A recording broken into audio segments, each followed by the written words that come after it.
I should introduce, there is a bit of an audience here, and Melody and Flawless, who do the Mascot introduction, are here because of course, Orin, you are well known, and I know you as a dad, and yes, and I know the quality that you bring to your kids. I took some pictures of you at the Breakfast with Santa, yeah. and I made a point of introducing myself to you and saying, you know, like, I've got these pictures for you. You deserve to have them. Yes, I did. And so now 7, 9, and 12? 7, 9, and 12. Yeah, they're growing. I think the last time we hooked up at Breakfast with Santa, they might have been like 2 or 3. The littlest one was just a baby. Yeah, just a baby. Because my fellow is 6, and he was... Yeah, they grow fast, man. They grow fast. So we've been doing it ever since. That's one of those rituals we had with Grandma, my mom. You know what I mean? Yes. So it's always been Breakfast with Santa. I've been doing that thing for about 30 years, dude. Mm-hmm. I did it when I was a kid. I took a little break during the teenage years, you know what I mean? Oh, you did it yourself? Oh, yeah. Oh. My mom used to bring me down to Breakfast with Santa when I was a kid. So this is like, this is like tradition. You know what I mean? So she brought us down, when my brother and myself down when we were kids. And now she's bringing my kids down. That's awesome. Actually, Yeah. my son's mother, Ina, has done that also with her children. Right. And I actually never asked her if it was something that she did when she was a This child. has been going on for years. I thought it was a relatively new Nah, thing. man, this has been going on for years. I remember this as a kid. So your family values are deep rooted, and you were raised to be a good person. You obviously had lots of support. I was raised to be a good person, got lots of support, yes, but you know what I mean? Deep-rooted, that's hard. I'm trying to find balance in life right now, to tell you the truth. This whole music thing and this whole music game, it consumes a lot of me.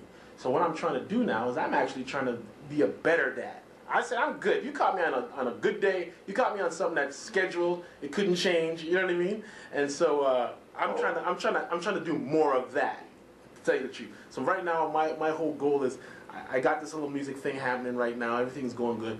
I'm trying to put a little bit more family quality time up in there. It's hard though, dude, because it's like, you know what I mean? It's like everybody's pulling me in different directions, but I gotta kind of just shut it down and try and concentrate on the family thing more. It's funny, you can spend your whole lifetime trying to get those plaques, you know what I mean? And I didn't get my first plaque until Idol started. Once Idol started, and then all of a sudden, boom, my wall was decorated.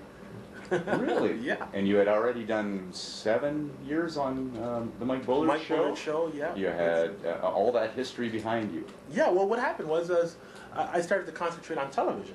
So back in the early 90s, I was doing music, and then once I found television, it was like, it was a whole new world, and it was exciting, and just basically focused on television for the next, 10 to 15 years.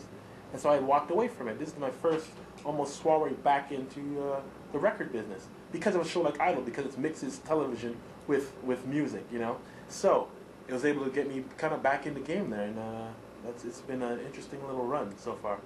So how does that work? You have a pool of resources from all of the auditions from Canadian Idol, and are they obligated to sign with Insight, or? Well, what happens is you got this pool of auditionees, and then once it gets down to the top 10 people now have a contract with the people who run the show, which is Fremantle 19.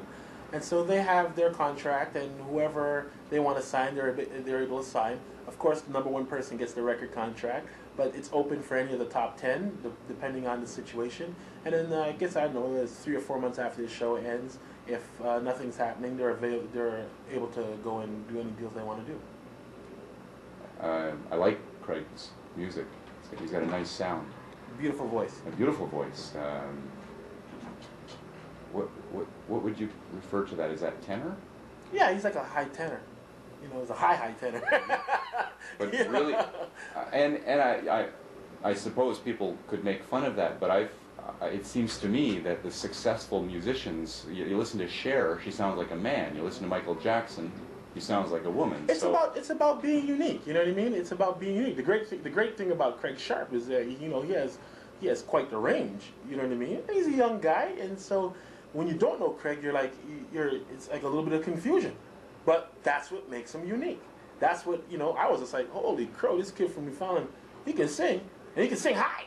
You know what I mean? So that's what And it's very draw me to pleasant. him. Yeah, that's what draw me to him. So that's what his fans expect from him, and as long as I guess I don't know if puberty got him yet, but you know what I mean. That's kind of one of the artists you just go, please no, because he has such a unique voice. That's right.